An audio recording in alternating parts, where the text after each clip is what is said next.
Hi and welcome to today's video. I've got an absolute corker for you, so you're going to love this.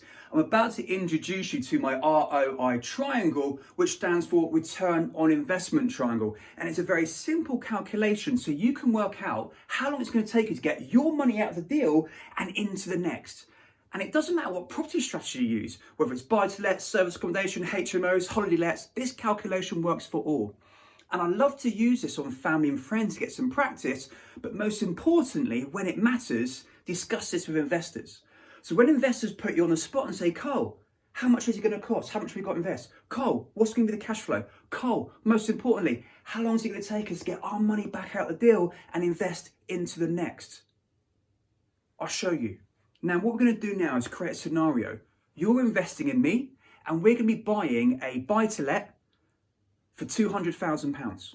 So at the top of the shots, we put up £200,000 in money. Now we know that it's going to cost us 25% to secure the mortgage. So 25% of 200k is £50,000. So that is now our investment in the deal. So I'm just going to pause there for a second. With this simple calculation, what we're not looking at is legals, refurbs and stamp duty. We're just simplifying and showing people how long it's going to take us to get the money out of the deal. All right, so back into the calculation. So now we look at profit per calendar month.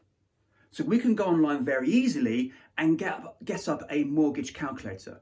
So we know our rental income, we know how much the mortgage is going to be, and any additional costs like landlord insurance. So in this scenario, the profit per calendar month is £550, which sounds about right for a property of the value of 200.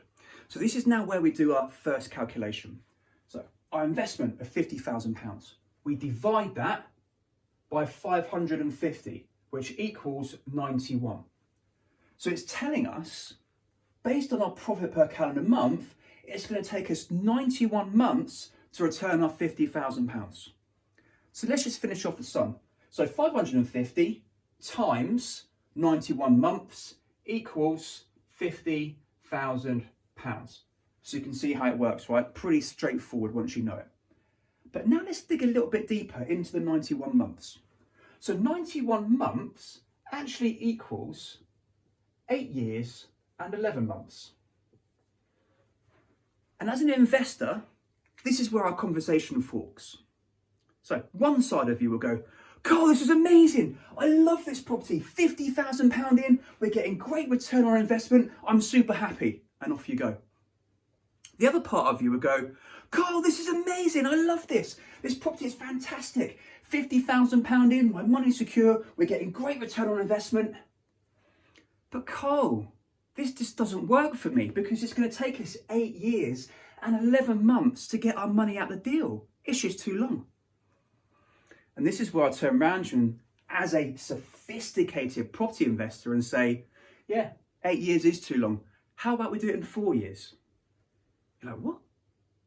How are you going to do it in 4 years? Well, I tell you.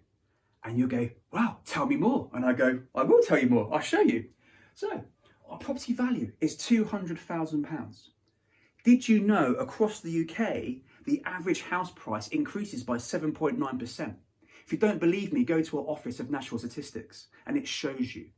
Currently, right now in 2023 and 2024, mainstream media say, oh, there's going to be a property crash. Oh, properties aren't going up. Yeah, that's in London.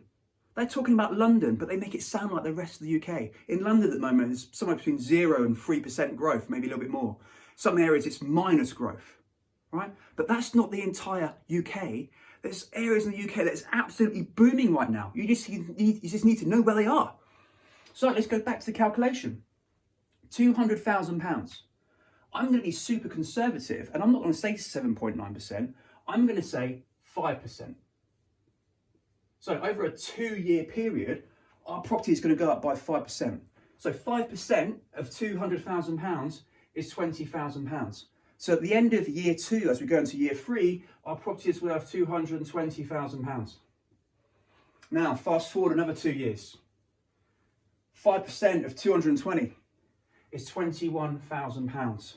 Now, at the end of year 4, start of year 5, our property is worth £241,000, we've made £41,000, which is fantastic news. You should be celebrating and cheering. But then you might turn around to me and say, well, Carl, great, 41 grand, but that's inside the property. It's not cash in my hands. Well, this is what a sophisticated property investor does. They remortgage the property every 2 years. And when we remortgage the property, it's tax-free. Mic drop moment. A lot of people don't realise that when you release equity, it's tax-free. Yes, there may be one or two small fees, but it is tax-free. Let that sink in for a second. Now, let's carry on the calculation. So we just made £41,000 in 4 years in equity growth. We now add in the profit per calendar month of 550.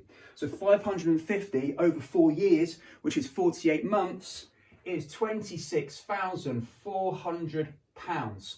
So in 4 years, we've made £67,400 minus our investment of £50,000, meaning we have £17,400 profit over a 4-year period, not 8 years and 11 months. And who says that buy-to-lets are not sexy? They are bloody sexy. You just need to know where to buy these properties. If you don't know where to buy these properties, you need to get in front of an investor, a property investor like myself, who knows this information, who can go and find those properties. Next question. Making £67,400 in 4 years, how many property deals of those do you want? I'll give you the answer, infinity, as many as possible. Any questions at all on my ROI triangle and how we calculate this information, please put in the comments box. I've been more than happy to answer those questions. But I hope you enjoyed that. I hope you see the numbers and how it truly works. And I hope you get out there and do it for yourself. If not, come to me. See you in the next video.